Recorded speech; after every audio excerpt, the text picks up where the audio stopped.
Eastern Cape Premier Oscar Mabuyane and Police Minister Senzo Mchunu today is set to visit the bereaved families of 18 victims who were killed in the mass shooting that took place at Ngobozana Village in Lusikisiki. For more on their visit, let's bring in Khuselwa Rantjie. She's the spokesperson for the Eastern Cape Government and joins us now via our video link. And it's great to have you on the SABC, Khuselwa, albeit under these circumstances. Thanks for making time to speak to us. So this shooting, we understand, took place late on Friday. Many people are asking why the Premier is only going to visit that area today.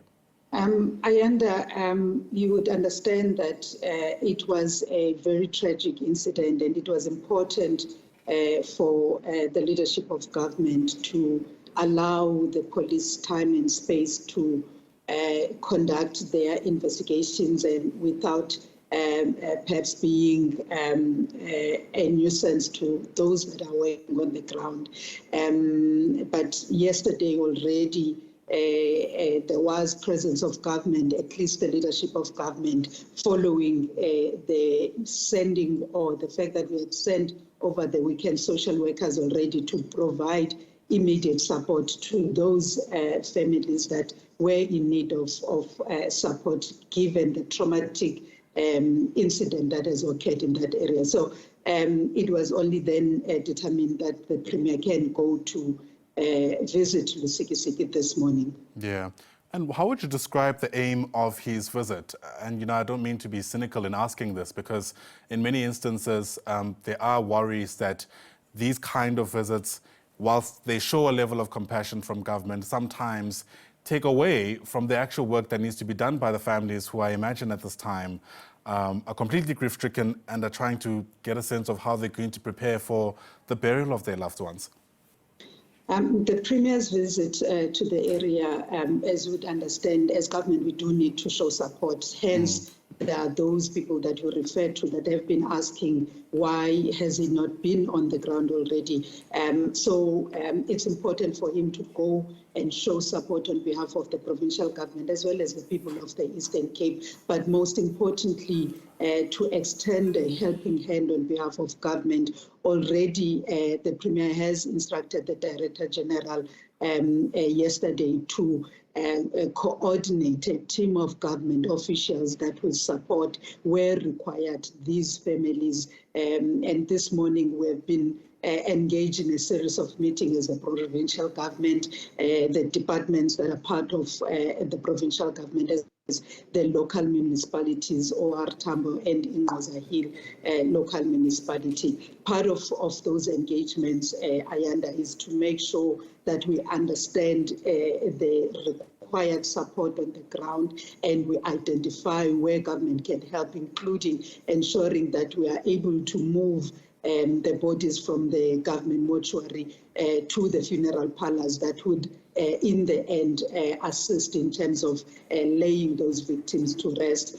So that's the work that government is doing, or as government officials, we are doing in the background to support the visit of the Premier. He will further engage those families in terms of how they would want to hold the funerals of their loved ones. So it's two-pronged to show that government is standing with them, is there for them, and secondly, identify elements or areas where government can support and offer that support to those families. Yeah.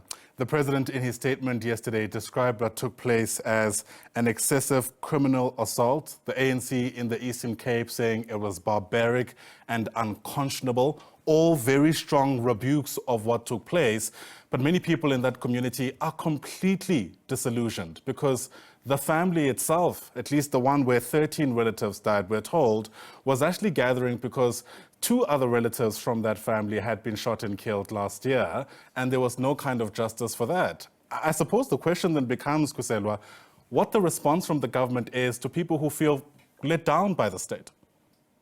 Ayanda, government is working hard to make sure that all those that are identified, linked and found to be responsible for any crime and any nature of crime are processed through the criminal justice system. It is unfortunate indeed that this family find itself in the same position following the incident that you referred to that occurred last year was the system is still in the process of finding those that were responsible for the first incident. We are, however, confident that the police, the work that they've done already over the weekend will yield positive results in terms of those that are the perpetrators being found and those perpetrators being brought to book and prosecuted, and we are hopeful that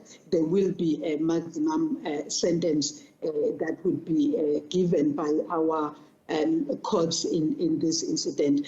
So in short, we are working very hard as government to make sure that we do not leave any stone unturned, and we do not have situations where perpetrators of such violence run free in our communities and continue to exert fear to our communities. So that's the work that we are committed to do, working with the Ministry of Police with the resources that they continue to deploy in our province to ensure that we are able to manage and detect crimes. All right, Khuselwa Rantjie, we're going to have to leave it there for today. Thank you very much for speaking to us. And my goodness, hopefully the situation changes, at least for the sake of those who've been so adversely affected. Khuselwa Rantjie is the spokesperson for the government in the Eastern Cape.